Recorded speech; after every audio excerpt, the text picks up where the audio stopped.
Welcome to Brainish English Stories. 300 years, right, Addie, since the Lefroys came to Nuts Grove? Yes, Addie answers softly. In 1572, Tristan Lefroy ran away from France during a war. He came to England and made his home at Nuts Grove. He married Adelaide Marion and had 3 sons and 2 daughters. 300 years, says Robert, angry and sad. Why did he treat me like that? This land came from his father and his father before that. Why do I have to suffer now? Why do I have to lose what should be mine? It's not fair. Sometimes I wish. Stop, Robert. Addie puts her hand on his mouth to quiet him. 8 months pass. Aunt Jo's fear has come true. Colonel Lefroy has lost Nuts Grove. The house and land are gone. The family is thrown out. The new owners, who are rich but not from noble families, sell everything. The pictures, old carpets, curtains, and even the children's toys. Now, Tom Armstrong, a rich factory owner, has bought Nuts Grove. His factories in Kelvick fill the air with smoke. The old house and clean land now belong to him. 2 months later, the Lefroy children stand by a gate on a hill. They look sadly at their old home. 300 years, says Robert with a sad laugh. And now it's over. Look at what he's doing. His workers are cutting flowers, digging the road, and hitting the walls. It makes me so angry. He didn't even wait for us to leave. I want to push him all the way back to Kelvick. I don't think you could do that, Bob, says Hal. He's bigger than you. Size doesn't matter. I beat that butcher's boy when he was rude to you. I could fight Armstrong, too. Maybe throw him into one of his own dirty tanks. But Bob, says Lottie, worried, you're wrong. That man isn't breaking anything. He's just cleaning a window. Aunt Jo said it hasn't been cleaned since our mother died. And about the flowers. Last year those beds had more weeds than real flowers. You listen to me, says Robert, not caring about Addie's calm words. If any of us come back here in 5 years, we won't even know this place. Everything we loved will be gone. The big trees will be cut down. There will be small, sad-looking bushes and new plants we never had. The old walls with ivy and moss will be cleaned or broken. The river will look like a city canal.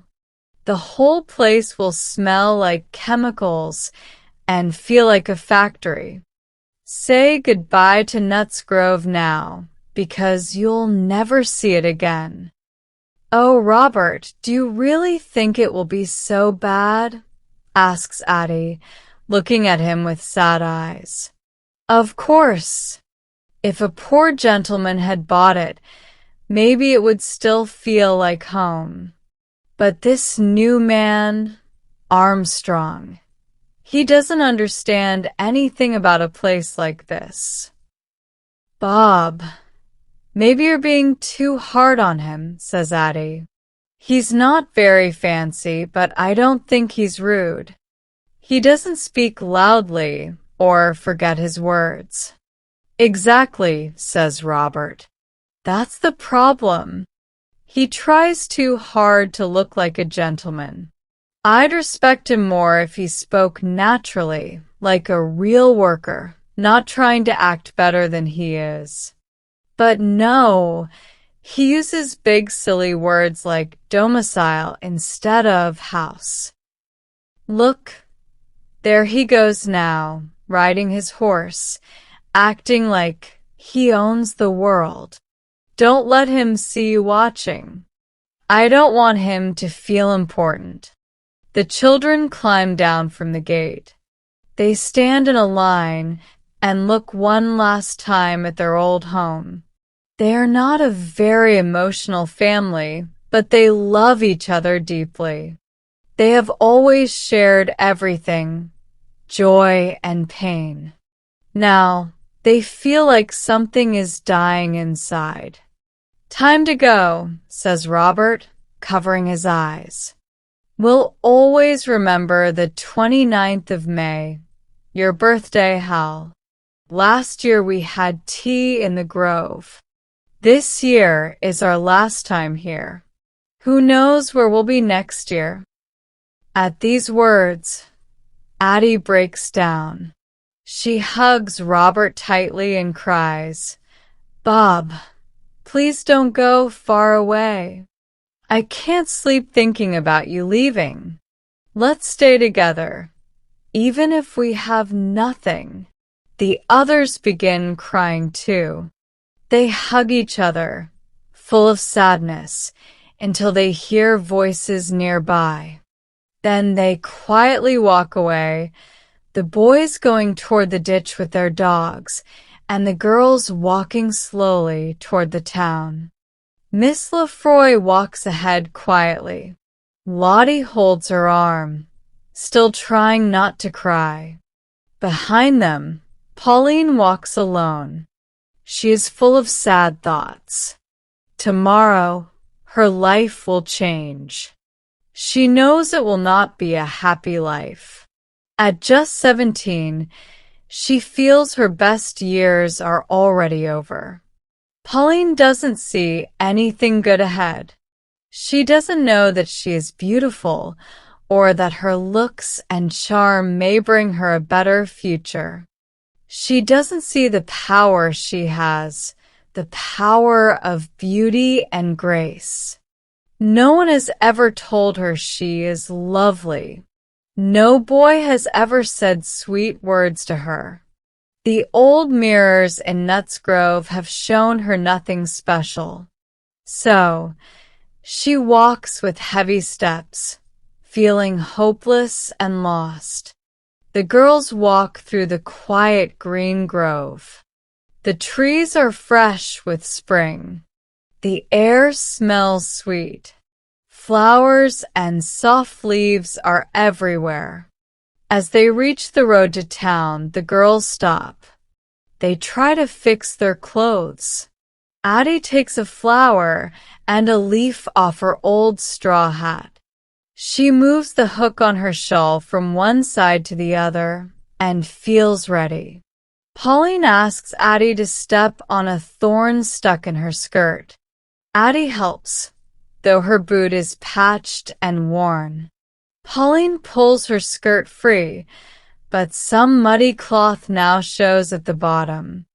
Still, the girls walk on proudly, heads held high, as if they still own the town. A fine carriage passes by. Inside are Miss Ethel Chalice and her mother.